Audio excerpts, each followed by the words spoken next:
It is May the 1st, 2014, and this is 508, a show about Worcester. Today on the show we have Heather Mangione, Ryan Taylor Williams, Ashley Emerson Gilbert, and we were here. The fan favorite Brendan Milliken. How are you? I'm great. I am Michael Benedetti.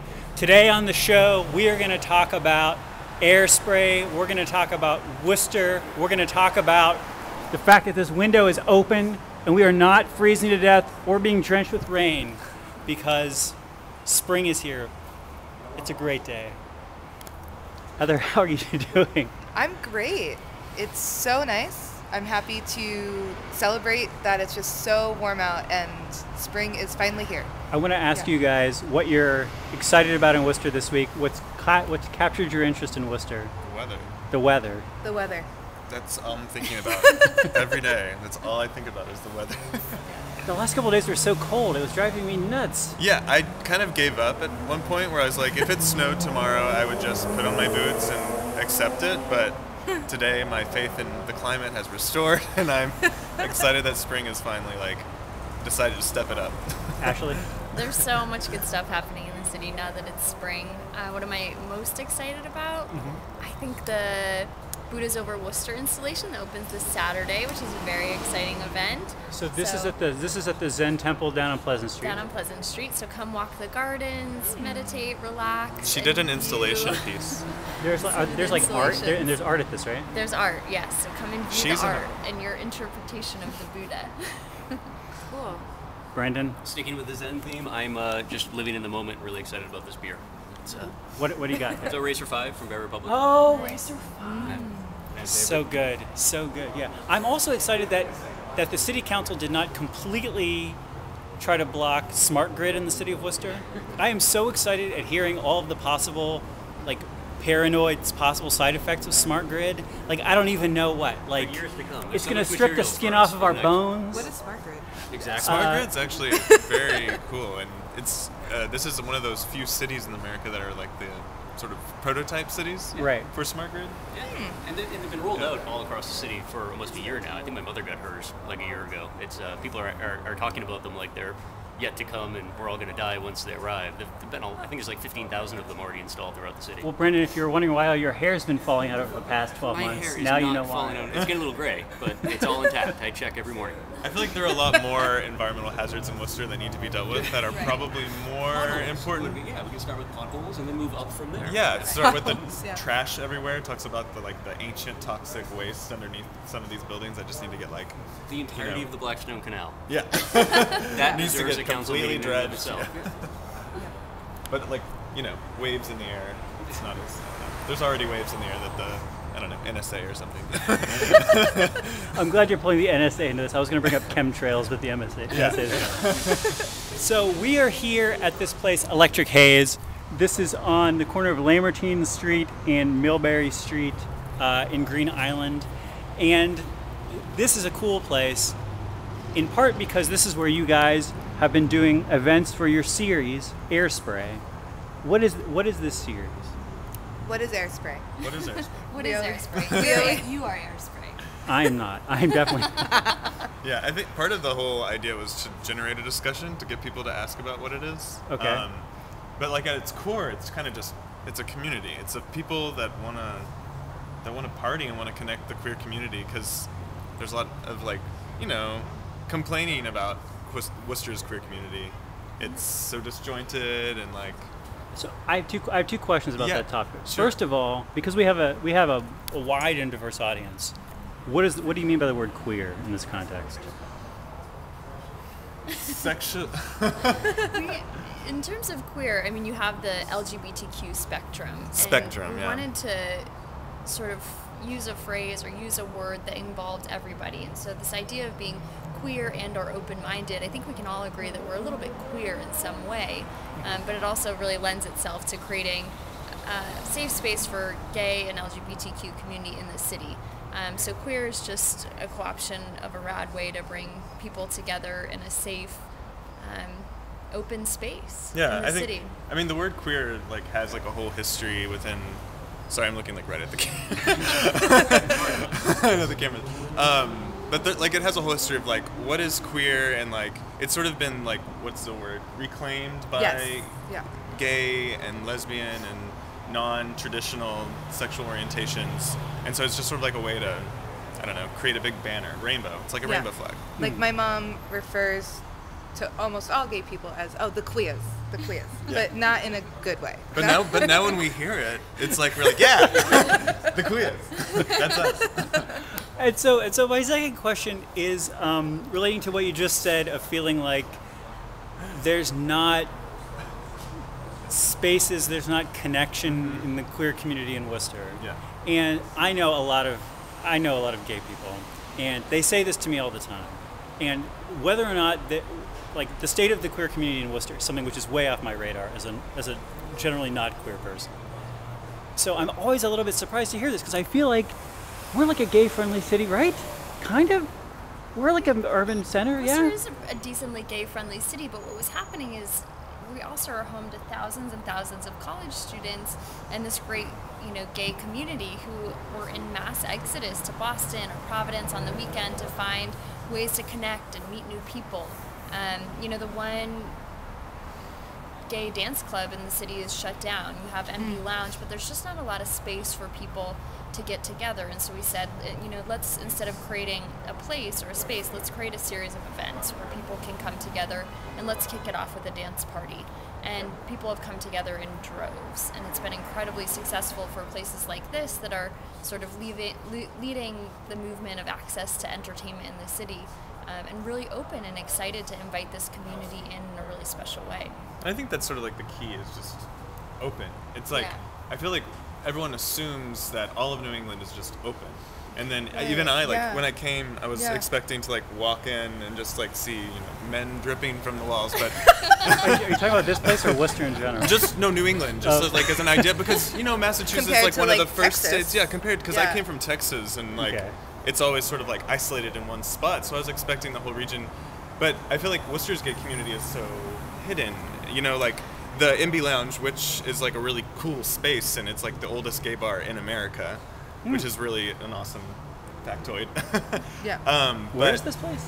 The MB Lounge, the mailbox, also known as the mailbox. Oh, the mailbox. Oh. It's by the beef packing building. It's in the meat packing district. It's on Grafton Street. Yeah, there's a big gay flag. That's the beacon. Yeah, they had a huge gay flag 10 years ago. It was the size of one of those car dealership flags. Oh, really? I think if I'm not mistaken, it was also simultaneously while they had a giant billboard for Jordan Levy's radio program on top of the building, or one of the adjacent buildings. Is that as well, a conservative talk show? Very conservative. Yeah, former mayor of the city. And this is really weird dichotomy that it was right on top of that building was leased out in the most perfect way for a Jordan Levy AM radio talk show program. Yeah, he's kind of hot, Jordan Levy. I think it's really funny. Not funny, but it's interesting that you mentioned college students, because that's something we've been talking about on the show for 10 years now, the idea that Worcester is a really tough nut to crack for college students, and I don't think we've ever talked about it in the context of a community that is probably in some degree feeling isolated already, being in a new place and not necessarily knowing who to identify with.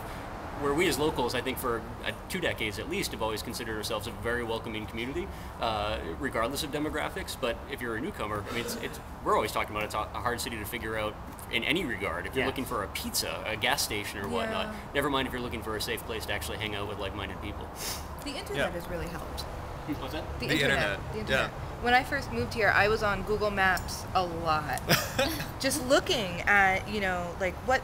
I remember looking at what would be around my neighborhood in Maine South, and I remember seeing beatniks. Oh, beatniks, that looks cool, I might not necessarily have seen it right away if I hadn't looked. And I don't know if a lot of people have that access to know to be looking in that way, and to be looking on Yelp, and to just be asking and talking to people too. Yeah, and I think a lot of the success of Airspray came from that sort of insistent marketing of we're going to create flyers, we're going to put them in all the spaces that we know that college students congregate, and coffee young, shops, excited people that want to change things. Coffee shops are really cool. I don't know. And we have people coming up from Providence and in from Boston now. So Worcester is a really great city. And people come through the door and go, this is in Worcester? This is great. And Did we're not like, expect this. I drove "Absolutely." through here one time, never knew that this was here, and you're like, yeah, it is. Yeah, we Come really, back. again, that is such an interesting thing to me because I get a lot of people say, "Oh, Worcester, I drove through there That's once." the Like, thing that they I say. broke down there once. You know, I broke down. you know, it's not. I want it to Technically, we become. Yeah, I want it to be more of a destination for people because Well, Boston it's in the and center of Providence New get England. boring. It's like such the center. Yeah. Like so many different lines of like transport go right through Worcester. Yeah. Coming down from New York up to like northern New England and Canada. Yeah. So what do people find if they come to Airspray? Oh my gosh. Yeah.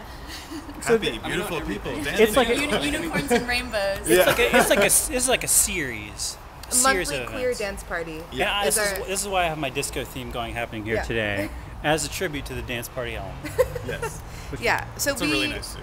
third Friday, we run a monthly queer dance party out of Electric Haze and possibly other locations in the future. And we've done other events. We've done a craft day. We're having an excellent, amazing speaker. Ashley, if you want to talk a little bit about and that. so Airspray, the dance party, is you'll meet 200 plus other people that are just dancing to incredible DJs, either from Europe or locally here from Worcester, Julius Jones. And then you'll connect with the community and you'll learn about other things that are happening through Worcester Pride, other organizations that come, Some Yeah. Shop, Chickpeas. I've even been here to feed people.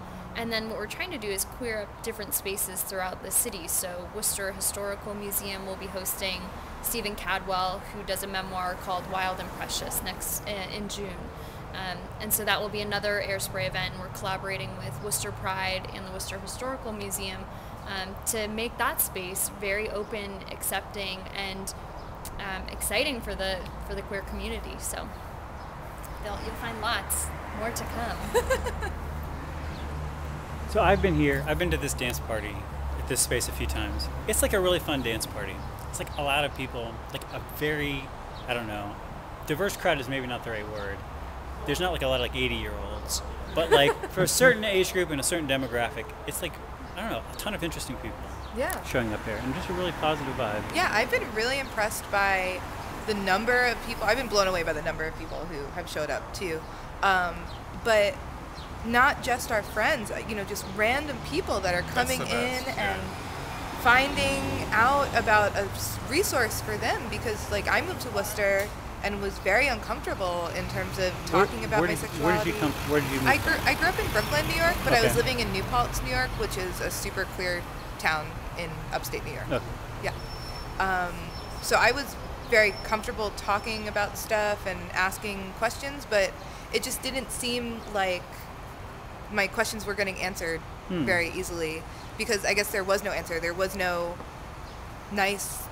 necessarily nice gay bar that people wanted to go or even just like a dedicated lesbian bar. There's not in Worcester. So yeah, it was really, I think this has been just really amazing for so many people to come together. Well, and that's the other thing is that you knew that those people were there. You'd go to different, collective parties, or you'd go to bars and meet like one gay person there, or you'd like see a drag queen at a random event, and you'd be like, "What? This is amazing! Like, why don't I see these people every month at a bar?" Yeah. Because you know that Worcester has these people, but we're all buried under like 3 feet of snow. That we need like a little bit of prodding to come out, and I think that's what Airspray sort of does, is just say, hey Worcester, you have the cultural resources, pull it together, have a party. And that's what it is. And we host the events very intentionally for free, to get people to come together, and we ask that of really great spaces like Electric Haze to do that because we know more people will come if they're free and it's an incentive.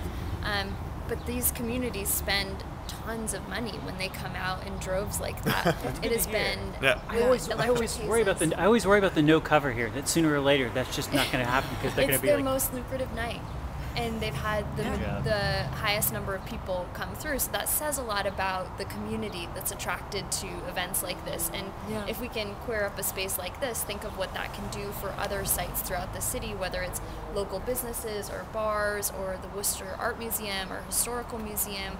whatever it may be. There's a lot of untapped potential here. And DJs and artists like really love that. Like the DJs are always, you know, when can I do one? There's like DJs all asking to like do this party, and it's like, well, let's just keep throwing parties in multiple locations with multiple banners. Like Arts Worcester has also contacted us. Juliet from Arts Worcester has been in touch to Are you gonna have some sort of gallery thing, or I don't know. Well, art actually, here?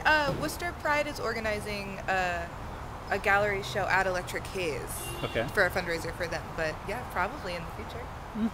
Whatever people want. Brendan, do you have any? I just want to make sure that I'm not sure what kind of lighting you're getting behind me here, but for folks that haven't been down here, this space is absolutely amazing. Beautiful. Like you need to link to in the show notes or whatever, like the website for the place here. This is the first time I've been through the doors. I've not seen this room before. Oh, but at night. You mentioned the DJs and whatnot. Their system looks incredible. Multiple colors. Yeah. I mean, just a beautiful room. So regardless of whether or not it's for this event or any other event, this needs to be a place that our viewers are popping into at some point in time. People should go to I'm this. probably the last person in the city to come in here, so I'm talking to myself right now. But you should come here for one of these dance nights sometime. You should have invited me They last have time. live You music You too. are always invited. Thank you. Standing in That is so much That live said, music. can you tell, for those of us that are calendar challenged, can you give us a hard Yes. date for the next event? Absolutely. May 16th. The third Friday of every month. It's easy to remember. The third Friday of every month. Third Friday Fridays. of every month. Go into the calendar. It's a good thing to go to, and I'll tell you something too. If you're not a queer identified person, you could come here and have a good time. It's Definitely, 100%. Everyone's an ally. That's the right? funny part. Is I would say for the first few dance parties, the majority of people who came through the door identify as straight. You don't have to identify as anything, queer, straight, gay, whatever. Come, it's about community. So you guys have been doing this series now for like 6 months. May 16th will be our 6th. Yeah. Pretty good. Oh, you're so good. And what, I've been getting there. She met her. you met your love here at this. You met, no, but sorry. What was I gonna say? While you're collecting your thoughts, when you moved here from Brooklyn, did you realize that when you mocked your mother's accent, that it would actually confuse people from Worcester and think that you were from here as a local? It's interesting because it's very similar, I guess, because of British roots in both there's places. Some distinctions. I mean, and I'm sure if you Well, went long form with your mother's the fu- accent, we'd be able to differentiate Long between the two. form. But when you just throw I out know, right? quick The funny ones, thing that's- is that when my mom came to visit up here for the first time, she goes, she noticed their accent and she said, "Can't they just talk right?"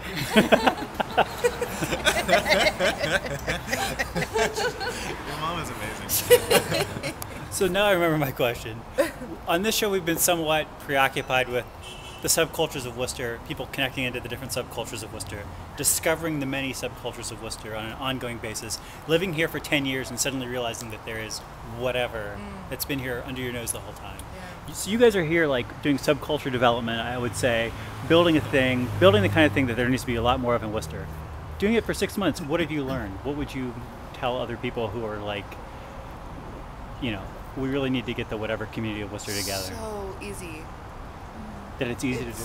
I don't know if you guys agree, We but have an incredible team. I mean, we have a great team. We all bring something different to the table, but we have an unbelievable community. Yeah. And like I said, the potential for something like this is totally unrealized. The dance parties are incredible, especially for somebody like Vicky and Eric here at Electric Haze, but there's a lot of potential here to do a lot more than just dance parties. And so that's why we hope to continue to expand it. But I think my biggest realization is that Worcester's really queer. And it's fabulously queer. Yeah. And the more that we can promote that, the more people will stay in the community, graduate from local universities, and be committed to Worcester instead of moving to New York or California or wherever folks go. So, yeah. I truly think that the reality is if someone wanted to start something in Worcester, it's not as difficult as people think. And I truly believe that there's a fear that it's not going to maintain itself, that it's going to die down, because I have seen a lot of things come and go. But I think there's just a particular time going on here. There's a lot of support, there was the fear, like, are people going to show up? But it's like, I know at the beginning, the first night, at the very first night, it was like, I don't know, 10 o'clock or something, and there were like 5 of us there, like, should we start dancing, or like, what should we do? And then, 11 o'clock, 12 o'clock rolls around, and then the whole like nightlife wakes up. Yeah, and hundreds of people came through the door. Yeah, and now you're getting people coming in from Providence, and like even someone from New York that was coming through. Nice. Oh, wow. Where else? Boston, Providence. I think I said Providence, but yeah, it's just really cool to see that.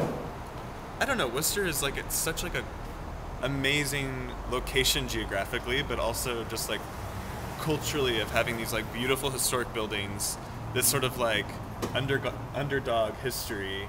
And I mean, at one point Worcester was like larger than, or had like more economic power than like New York City, like in the earlier parts of the revolution, or the Industrial Revolution, that is. I think that's what it was. But there's a lot of money know. coming through. Yeah, I just think the potential for investment is so clear.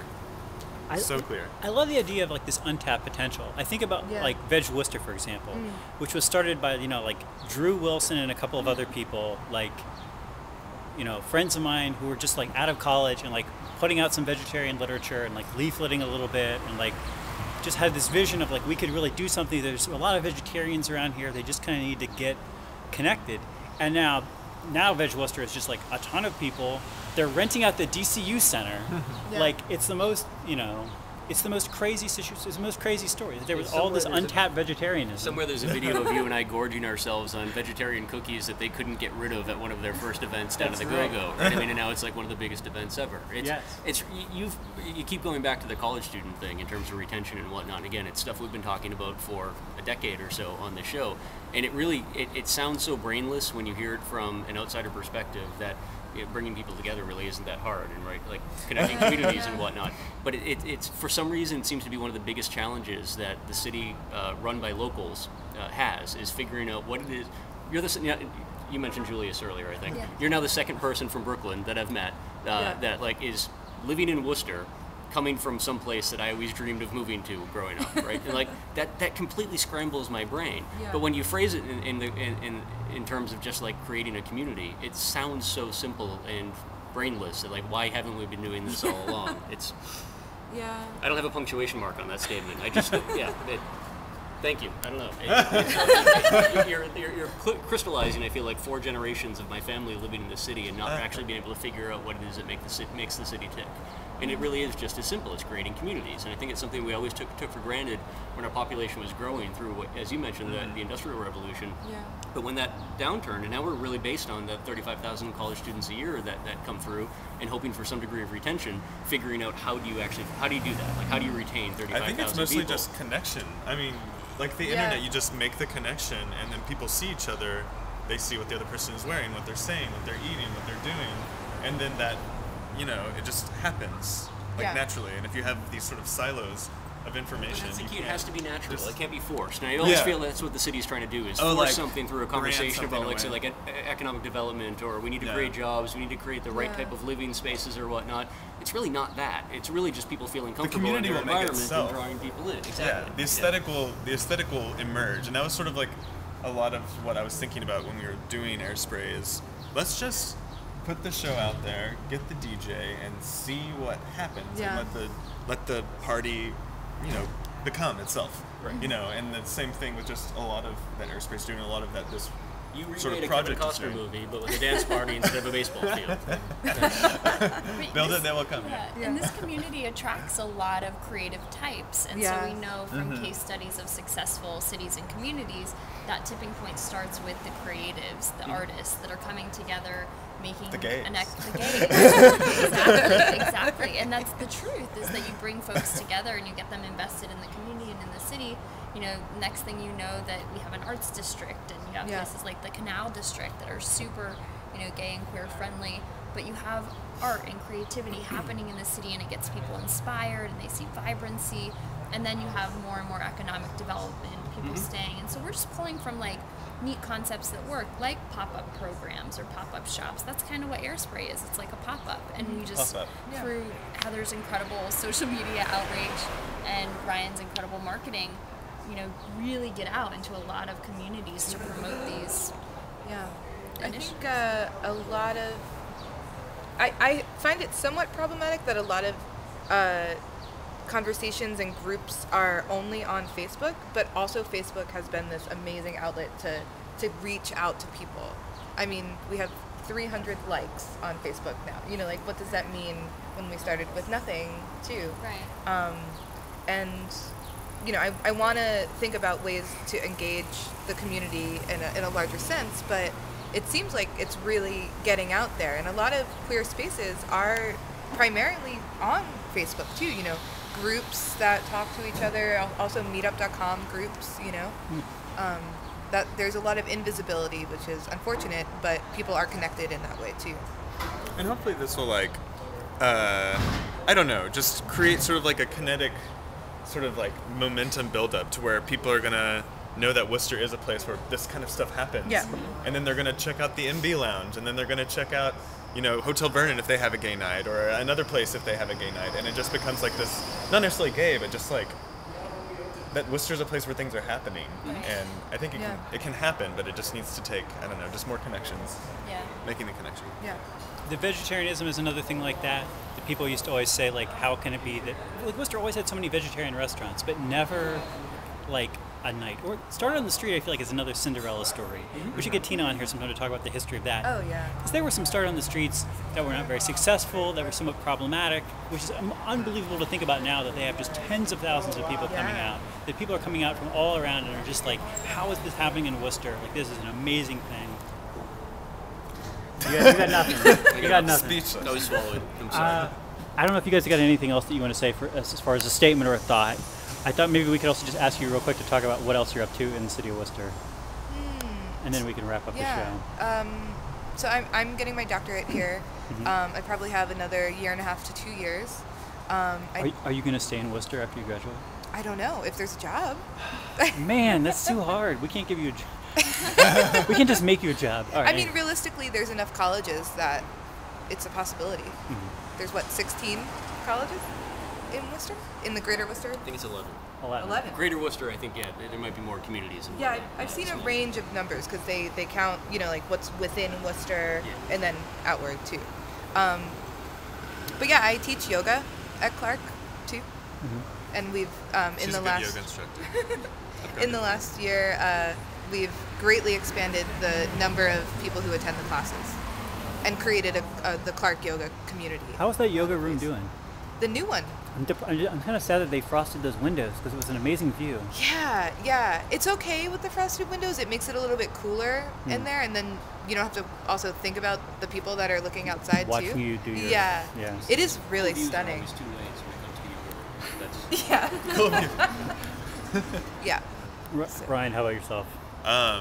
So I am mostly focused on getting my papers done. So Okay. it's kind of hard for me to think outside of that realm. But you're a graduate student? Yeah, I'm a graduate student. I'm not a PhD student, I'm a master's student. Okay. So I'm getting my Master's of Science and just trying to finish that up. And then as soon as that finishes, I'll start looking for jobs. And the world is my oyster. Probably not I in am Worcester. looking everywhere for a job. So if there is somebody who wants an environmental modeler, give me a call. Ashley? I run a nonprofit called Seven Hills Global Outreach, and I also do other startup stuff with friends like Chickpea, which is a vegan restaurant opening in June.